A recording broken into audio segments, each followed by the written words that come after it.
Nur Suzaili Mokhtar was just 24 years old. An engineer, a daughter, a woman with dreams. She boarded a bus that morning, expecting to arrive safely. Instead, her life ended in the most brutal way, at the hands of a man who saw her not as a human being, but as a prey.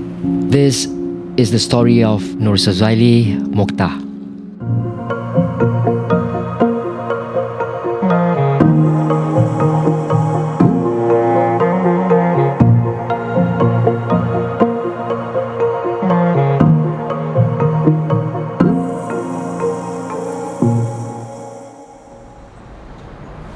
It was the morning of 7 October 2000.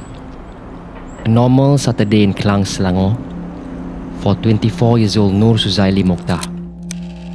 The day began like any other. She was a young engineer, a recent graduate from the Montfort University in the UK.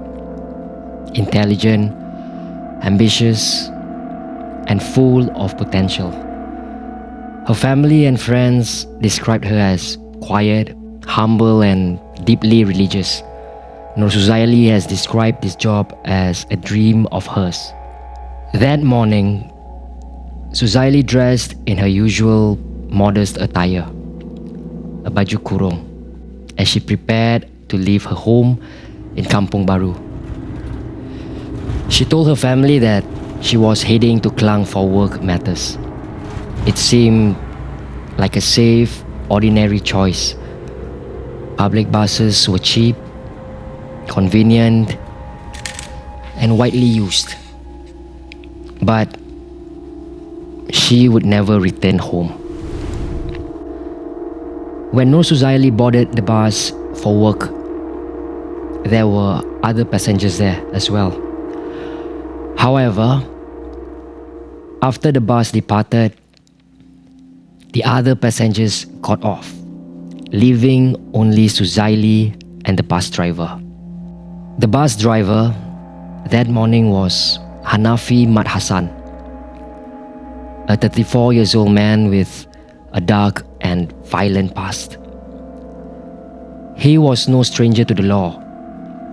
Records would later reveal he had prior convictions and had spent time in prison.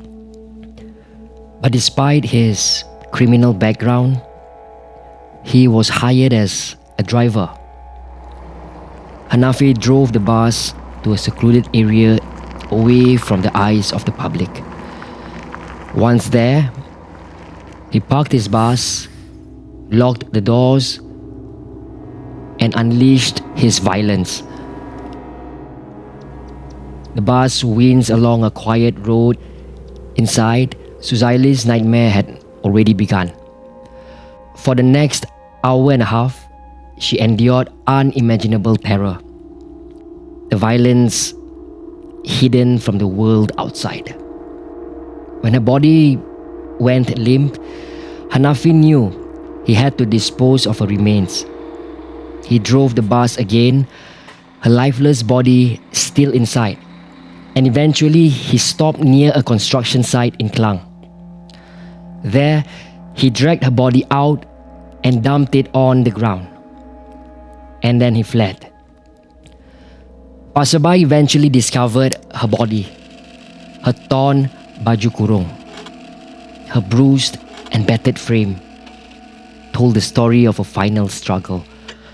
Officers from the Klang District Police headquarters arrived at the scene, and the area was quickly cordoned off. The post-mortem examination confirmed that Suzaili had been sexually assaulted, and the ultimate cause of her death was asphyxiation due to strangulation. Police investigations began immediately. Witnesses came forward. People who had seen Suzaili on a public bus earlier that morning came to take a stand. Police tracked down the company that owned the vehicle, a private stage bus service, and one name stood out. The driver scheduled for the bus 34 years old Hanafi. By evening, the police had issued an alert. Hanafi had gone into hiding. He knew the law would be on his tail, but he didn't make it far. Just days later, officers located him. He was arrested and brought in for questioning. Under interrogation, Hanafi denied involvement at first, but the evidence against him mounted quickly. Witnesses placed him with Suzaili on the bus.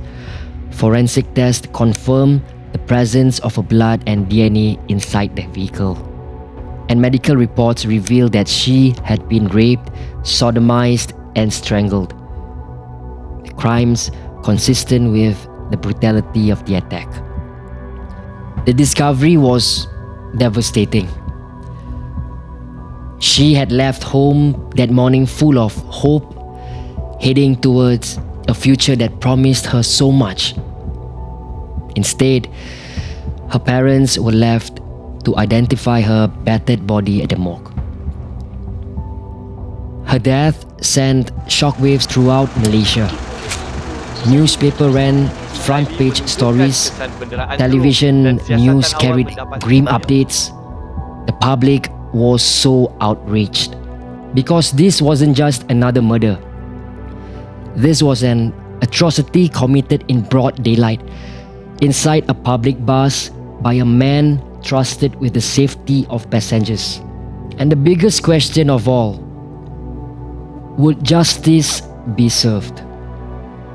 The answer would come in court, where the nation would hear the full extent of the horrors that took place on that bus, and where Hanafi would face the possibility of death.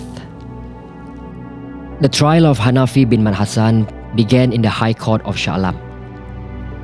The nation watched closely. For many Malaysians, this was more than just another criminal case. It was a test of justice, a test of whether the system could deliver punishment for one of the most brutal crimes in recent memory. The prosecution laid out its case in painful, excruciating detail. Each detail of the report added weight to the evidence against Hanafi Mat Hassan. In court, the findings were laid bare for all to see. A young woman's life had been violently taken, and the brutal truth was now irrefutable. Every page, every testimony underscored the severity of the act, the violation of trust, and the cold, calculated nature of the crime. The evidence left no room for doubt. Hanafi was guilty of both rape and murder, and the law would ensure that justice was served.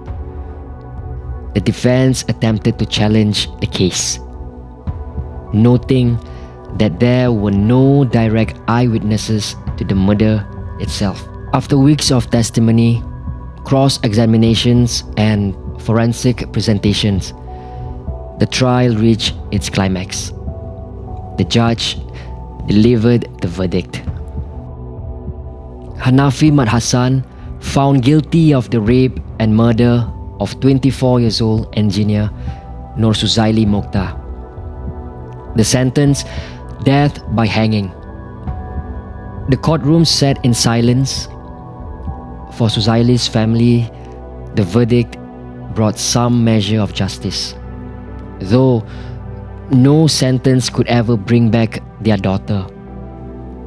For the public, it was a relief to know that a predator like Hanafi would no longer walk free.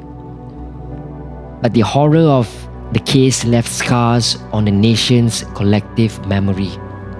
The judge's words echoed what many felt, that this was one of the most heinous, brutal, and merciless crimes to ever reach the Malaysian courts.